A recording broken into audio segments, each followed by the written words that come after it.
चा मुद्दा काढला आणि सगळं जनगणनेच्या माध्यमातून हे मुसलमानांना फायदा देणार असं त्या पद्धतीने सांगितलं.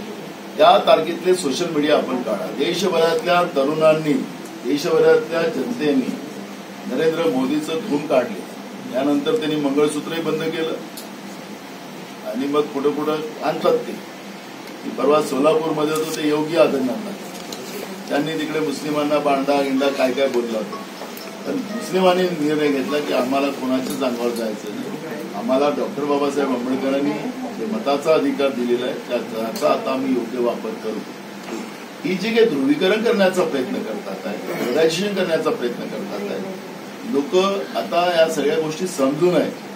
हिंदू असेल, बौद्ध असेल, मुस्लिम असेल, या सगळ्यांना आता हे कळलेलं आहे की भाजप फक्त पोलरायझेशनच्या आधारावर, ध्रुवीकरणाच्या आधारावर सत्तेत येऊन संविधान आणि लोकशाही संपायला लागलेली आहे.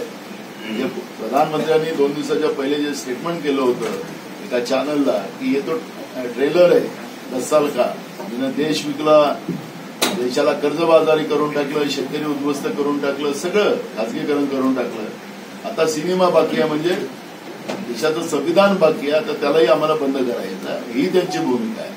त्यामुळे जनतेने आता या हिंदू मुस्लिम पोलरायझेशनमध्ये पडायचं नाही हा निर्णय घेतलेला आहे आणि त्या पद्धतीनं महाराष्ट्रात नव्हे तर देशामध्ये सुद्धा परिवर्तनाची लहर या देशामध्ये निर्माण